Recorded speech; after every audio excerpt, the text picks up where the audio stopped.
My name's Tom Skip. I'm 43 and I'm a photographer now based in Bristol in the UK.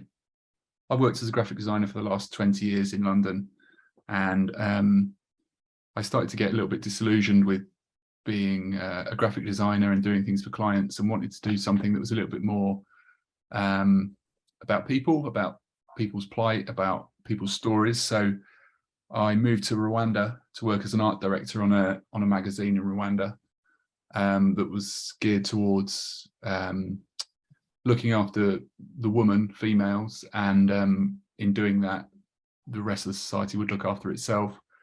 And during that time, that sort of totally changed my perspective on what I wanted to do. So having come back from Rwanda, I concentrated on doing photographic stories, documentary photographic stories about issues that I cared about or were interested in. So I self-funded trips to Calais to investigate what was happening with refugees in Calais. I was concerned about how media portrayed certain people, and I wanted to find out for myself without an agenda. So I self-financed a lot of those projects. So I went to Bosnia to look at the effects of genocide. I've been to Chernobyl and to Ukraine. I've been to North Korea. So possibly interesting locations in the world where maybe stories aren't told for people. So I focus on those sort of stories. So I was particularly concerned about male suicide. A close friend of mine died through suicide. So I wanted to do something that would help people that might be susceptible to that.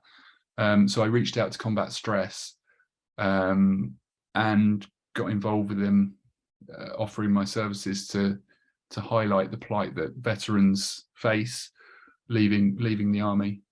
So that's how I engage with Combat Stress, and also my own personal interest in understanding others that I might not understand. So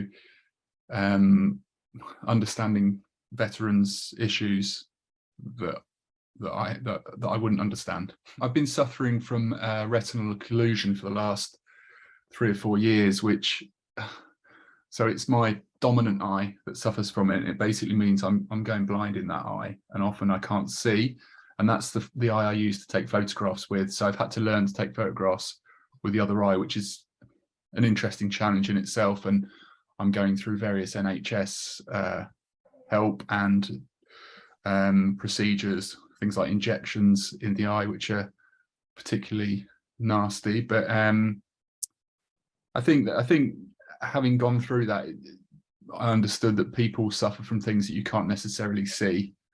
And although on the face of it, I'm, apparently normal, half of my vision is depleting. So I think that to a very small degree allows me to have understanding of particularly this campaign of veterans suffering from things that can't be seen from the outside.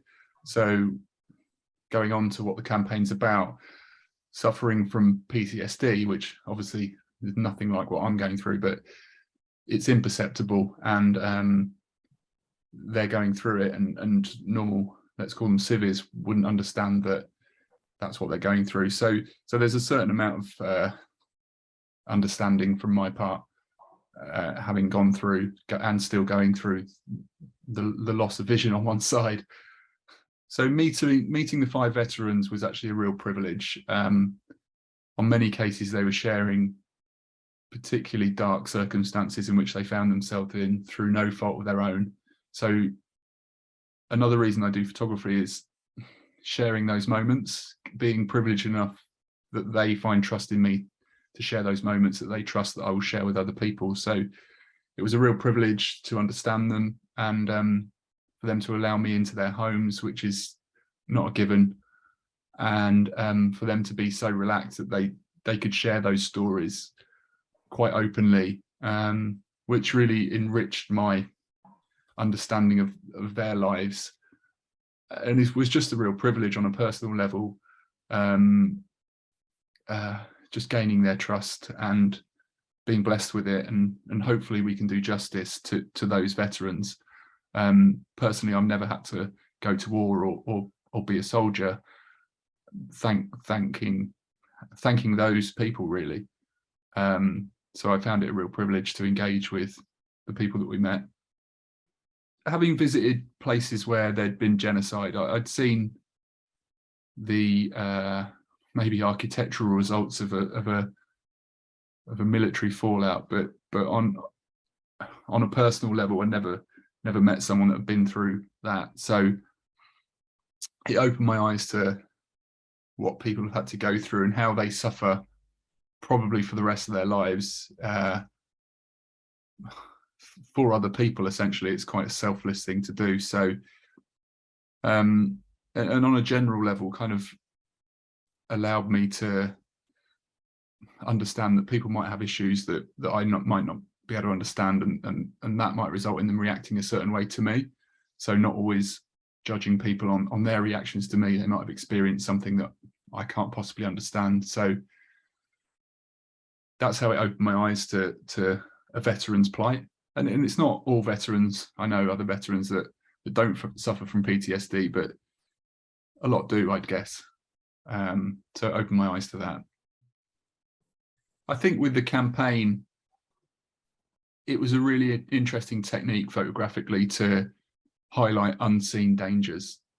So using this specific technique, which I'd been playing with a little bit before we started this project, capturing in camera with flash imperceptible dangers, and hopefully relating that to these particular veterans, and then highlighting that to people that might not understand that. So hopefully we've created that with these images. And I saw it as a real collaboration between combat stress and the veterans, without whom this wouldn't happen. Their trust, their openness, their generosity of time and spirit, and sharing their experiences. So hopefully with all those things aligned, we can actually reach out to people that might be able to help combat stress. Yeah.